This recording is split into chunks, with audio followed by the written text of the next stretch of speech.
이삭과 리브가, 그리고 야곱과 라헬, 이런 사랑이 성경에 기록이 되어 있어요. 부부간의 사랑이에요. 두 번째, 부자간의 사랑은 뭐냐? 이삭이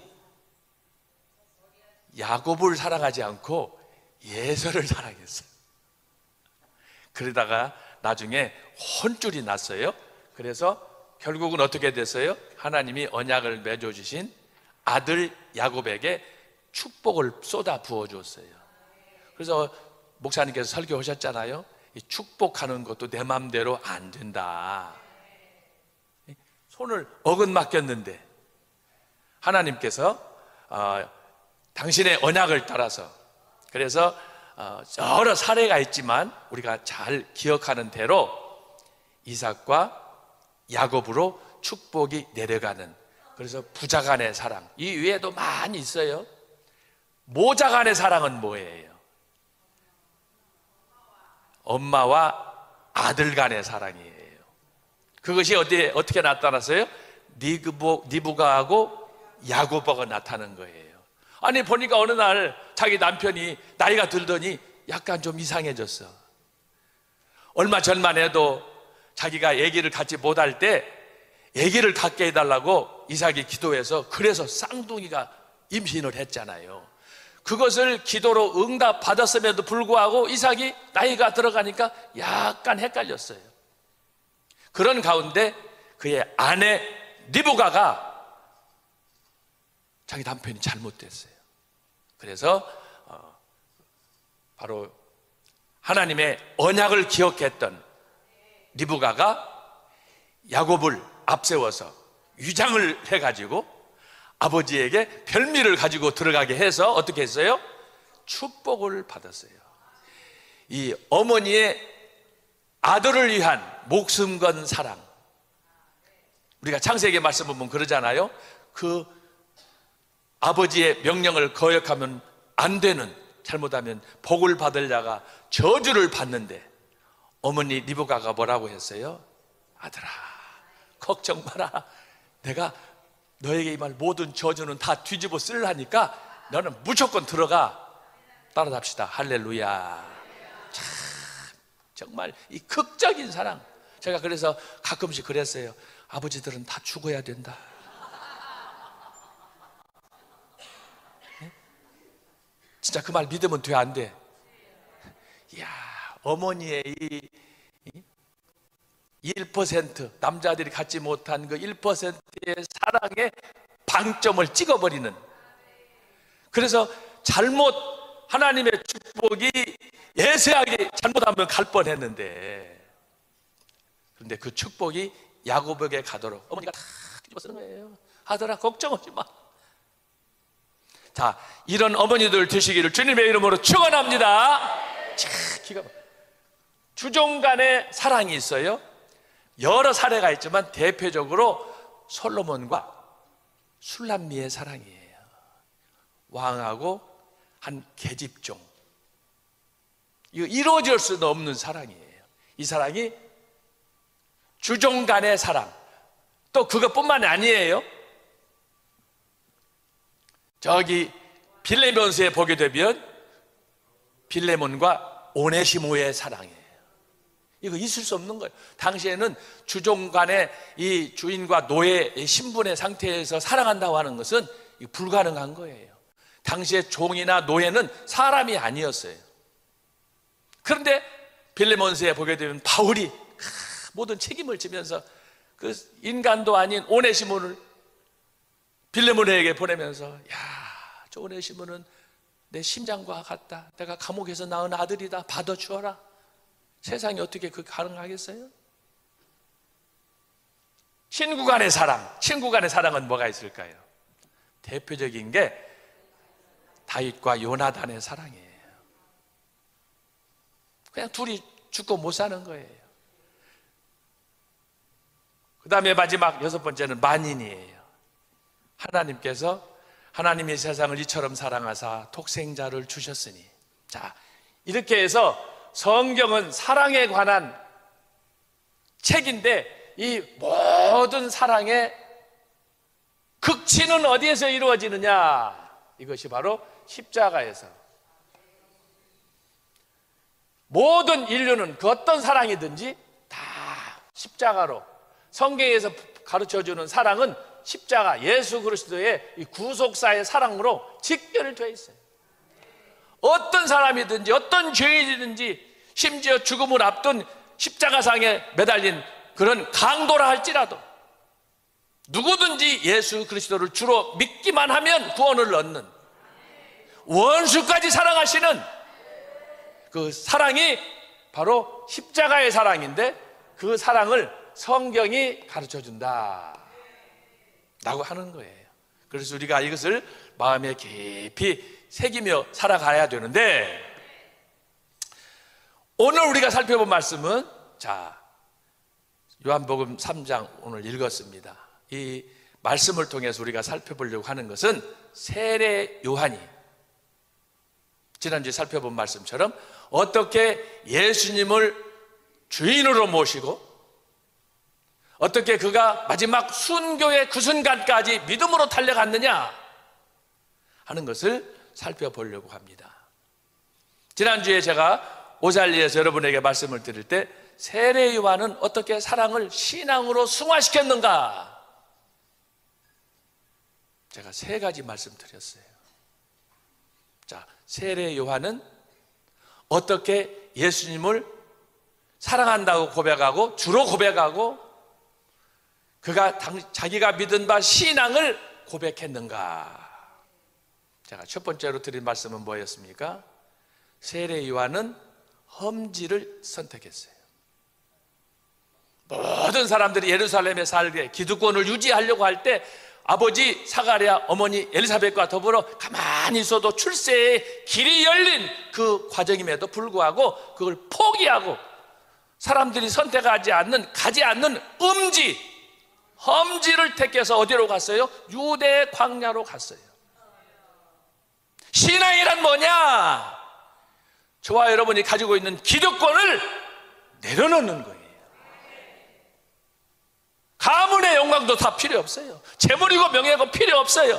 세례 요한처럼 다 내려놓고 사람들이 가지 않는 그 삶의 현장으로 가는 거예요. 유대 광야로 가는 거예요. 험지를 선택하는 거예요. 이것이 바로 십자가를 지는 길이고, 이것이 바로 예수님이 말씀한 좁은 길로 가는 길이에요. 세례 요한은 그렇기 때문에 위대한 광야의 선지자가 된 거예요. 두 번째는 뭐였어요? 그가 유대 광야로 갈 때 몸만 혼자 간 게 아니에요. 그는 회개하라, 천국이 가까웠느니라 하늘 복음의 메시지를 갖고 광야로 갔더니, 이야, 유대 광야에 사람이 살 수 없는 곳이 어떻게 사막에 사람이 살아요? 그런데 그곳에 출애굽의 역사가 일어났어요. 예루살렘에 살던 종교인들, 서기관들, 율법사들, 바리새인들, 모든 사람들이 거기에 있으면 소망이 없다는 걸 알았어요. 어떻게 유대 광야에서 사람도 없는 그 메마른 들판에서 회개하라, 천국에 가까웠느니라 복음을 외쳤는지, 그 복음이 예루살렘까지 전파되어서 예루살렘에 거주해야 될 사람들이 그것을 등지고 유대 광야에 와서, 그곳에서 여러분 마태복음 3장에 보면 세례를 받는 놀라운 역발상의 출애굽 운동이 유대 광야에서 일어난 거예요. 사랑하는 여러분, 저와 여러분은 세례 요한처럼 기득권 내려놓고 사람들이 가지 않는 어떤 면에서 죽음의 골짜기, 그곳을 향해서 가는 유대 광야에 세례 요한이 되어야 될 줄로 믿습니다. 그곳에서 새 생명에 태어나는, 예? 예루살렘에 있던 사람들이 다 유대 광야에서 요단강에서 세례를 받는데 기상천외한 일이 벌어진 거예요. 새 생명이 일어나는 거예요. 세례를 받고 거듭나는 하나님 나라의 비밀을 그들이 체험하게 된 거예요. 사랑하는 여러분, 저와 여러분은 세례 요한처럼 유대 광야, 사람들이 가지 않는, 선택하지 않는, 기대하지 않는 그곳에 가서 그곳에서 기적을 이루는 하나님의 사람들이 되어야 될 줄로 믿습니다. 유대 광야는 세례 요한에게 천국이었어요. 안식처였어요. 지난 몇 년 동안 우리가 광화문 시대, 광화문에서 애국운동을 하고 했지만 처음에 누구도 관심을 갖지 않았어요. 그러나 지금은 주말, 국가 기념일 행사 때마다 몰려드는, 전국에서 몰려드는 사람들, 심지어 해외에서도 비행기 타고 와서 참석하는 걸 보면 따라서 합시다. 할렐루야! 이거 하나님의 역사가 아니면 할 수 없는 거예요. 네? 저와 여러분은 광야에서, 특별히 광화문에서 새로운 역사를 쓰는 하나님의 사람들을 되시기를 주님의 이름으로 축원합니다. 유대 광야의 요단강에서 새 생명의 꽃이 피었어요. 이야, 오늘 말씀, 오늘 읽은 말씀을 통해서 계속해서 세례 요한이 주님을 만나고 예수님 앞에서 그가 한 고백, 지난번에 말씀드렸죠. 예수님보다 세례 요한은 6개월 먼저 온 사람이에요. 그럼에도 불구하고 세례 요한은 모든 걸 다 내려놓고 그의 삶의 마지막은 뭐였느냐? 정의를 위해서, 복음을 위해서, 예수 그리스도를 위해서. 사실 마지막 그의 삶은 허무하게 끝났어요. 그는 열심히 삶을 살았지만은 그가 거둔 삶이란 뭐냐? 너무너무 억울한 삶이었어요. 세례 요한처럼 억울하게 죽은 사람이 없을 정도예요. 잘못한 게 뭐가 있어? 그럼에도 그는 마지막에 비극적인 죽음을 죽었지만 그의 죽음은 예수님의 말씀으로 성취되는 놀라운 은혜를 입게 되었고, 주님께서 말씀했어요. 지구상에 여인이 낳은 자 중에 세례 요한보다 큰 자가 없느니라. 여러분, 이 이상의 축복이 어디가 있어요? 저와 여러분도 예수님께서 세례 요한을 향해서 하셨던 그 말씀처럼, 참 너희들은 대한민국이 낳은 선지자로구나, 대한민국이 낳은 애국자로구나, 예수님으로부터 칭찬받고 인정받는, 한국을 살리는 애국운동에 앞장서는 여러분들 되시기를 주님의 이름으로 축원합니다. 자, 오늘 말씀 세 가지예요. 첫 번째로 오늘 읽은 본문 말씀을 보면 세례 요한이 그랬어요. 절대 나를 예수님하고 비교하지 말라. 세례 요한의 고백이었어요. 어느 날 갑자기 여기저기서 복음을 전하면서 사역하고 있는데 세례 요한을 따르던 제자들이 와가지고, 선생님, 따르던 무리들이 저 예수라는 사람한테 가서 세례를 받고 선생님의 제자들이 예수님을 따라가는데 이거 큰일 났습니다. 세례 요한이 말했어요. 나를 예수님하고 비교하지 마라. 이게 세례 요한의 신앙이었어요.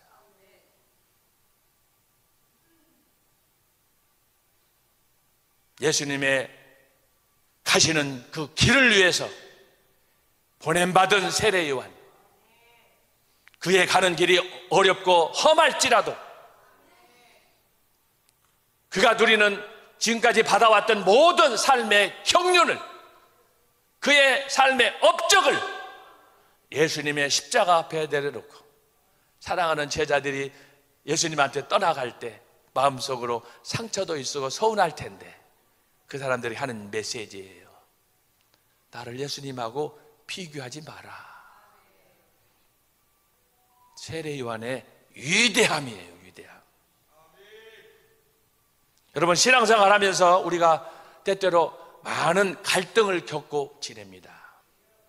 교회에서 보면은 이런저런 문제도 아닌 것, 아무것도 아닌 것 가지고 서로 기재기하고 서로 비교하고 다투고 하다 보니까 사실 교회에서 은혜 받고 신앙생활 잘 하기 원하지만 그것이 뜻대로 안 될 때가 많아요. 비교의식 때문에. 그런데 세례 요한은 자기가 위치가 광야에서 사역을 하고 또 예수님과 더불어 그의 길을 예비하고 특별히 천국 복음을 증거하는 어떤 면에서 그 시대의 마지막 선지자임에도 불구하고 가장 유혹받기 쉬운 예수님보다 좀 더 높아지는, 예수님보다 좀 더 영향력 있는 그런 위치에 있음에도 불구하고 세례 요한은 완전히 자기 자신을 내려놓고 따르는 제자들에게 말하기를, 나를 예수님하고 비교하지 마라. 성숙한 신앙 성도의 자세입니다. 비교의식, 옆사람, 뒷사람, 앞사람 보고 자꾸 비교하면 뭐만 남느냐? 따라서 합시다. 열만 남는다. 열 받으면 잠이 잘 와요, 안 와요? 어떻게 여기 평택은 특별한 사람들인 것 같아? 열 받으면 잠이 잘 와요? 그날은 뒤집어지는 날이야.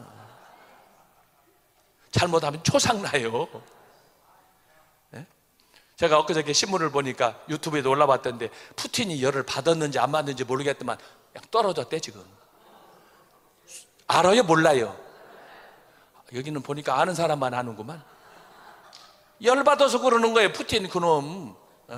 왜 맹한 나라 전쟁 일으켜가지고 저만 죽으려면 죽어야지. 왜 그렇게 수많은 사람, 지금 수만 명이 죽어가고 말이야. 지금 보세요. 여러분 절대 열받지 마세요. 열 안 받는 비결이 뭐냐? 너하고 옆에 있는 사람하고 비교하지 마세요. 자, 내 모습 이대로 주님께 감사하면서 하나님의 은혜로 나는 살아갑니다. 나의 사명은 이것뿐입니다. 이것이 세례 요한의 삶이었어요. 절대로 소위 기차로 말하면 내일을 외일을 벗어나지 않는 거예요. 이탈하지 않는 거예요. 내가 가는 딱 정해져 있어요. 나의 가는 길을 오직 그가 아시나니 그가 나를 단련하신 후에는 내가 정금같이 나오리라. 이야, 따라서 합시다. 할렐루야. 저와 여러분이 가는 길은 이미 확정되어 있고 정해져 있어요.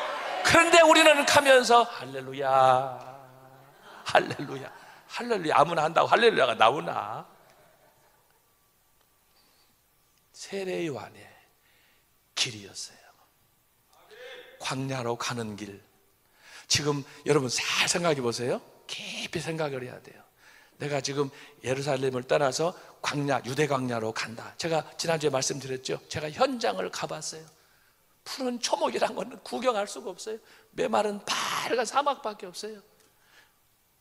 그 메마른 길 사막에 누구도 가지 않는 그곳을 향해서 세례 요한이 나의 임지는 유대 광야다 딱 정해놓고 저게 사막이야. 사막은 사실은 죽음의 곳이야. 그럼에도 불구하고 그 길을 향해서 쫙 하면서 욥의 고백이에요. 아까 제가 한 얘기가 욥기서에 나오는 거예요. 저게 무슨 말씀이야 하지 말고 나의 가는 길을 오직 그가 아시나니 그가 나를 단련하신 후에는 내가 정금같이 나오리라. 할렐루야. 세례 요한이 목표를 딱 정하고 가는 거예요. 그 가는 길, 여러분 가서 사역을 했으니까 그렇지 그 가는 길 과정 자체가 고난이고 죽음이고, 그럼에도 불구하고 그는 좌우를 보지 않고 주님께서 말씀했어요. 쟁기를 잡고 뒤를 돌아보는 자는 내 제자가 될 수 없느니라. 앞을 향해서 가는 거예요. 비교의식, 이것을 우리가 마음속에 깊이 새기면서 나는 지금 현재 누구하고 비교할 사람도 없어. 그럴 수준도 안 돼. 그런데 세례 요한은 비교할 수 있는 사람이에요. 그런 높은 자리, 기득권 자리 있었음에도 불구하고 세례 요한은 특별히 예수님을 만난 이후에 예수님과 비교하지 아니하고, 그래서 요한복음 1장에 보게 되면 사람들이 세례 요한한테 그랬잖아요. 당신은 선지자입니까? 엘리야입니까? 자꾸 묻잖아요. 그럼에도 불구하고 마음의 뜻을 굽히지 않고 당당하게 오직 주님만 바라보면서 앞을 향해서 나아갔다라고 하는 것입니다. 그래서 신앙생활 할 때 우리가 첫 번째로 저 사람이 신앙 정말 성숙했는가, 나를 확인하려면 비교하는가 안 하는가, 옆 사람, 앞 사람, 뒷 사람하고 상관없이 자기 혼자 서서 광야길을 가고 있는가, 십자가를 향해서 가고 있는가, 그것을 확인하는 것일 줄로 믿습니다. 절대 비교하지 마세요. 비교하면은 자기만 열받는다고 했잖아요. 두 번째예요. 세례 요한이 가르쳐 준 건 뭐냐? 우선순위를 딱 정하는 거예요. 오늘 말씀 30절 한번 읽어보겠어요. 30절 시작. 그는 흥하여야 하겠고 나는 쇠하여야 하리라. 그는 인크리스하고 나는 티크리스 해야 되느니라. 이게 뭔 줄 아세요? 그분은 살아야 되고 잘 돼야 되고 나는 죽어야 되느니라. 우선순위를 정하는 거예요. 여러분이 좋아하는 건 뭐가 있어요?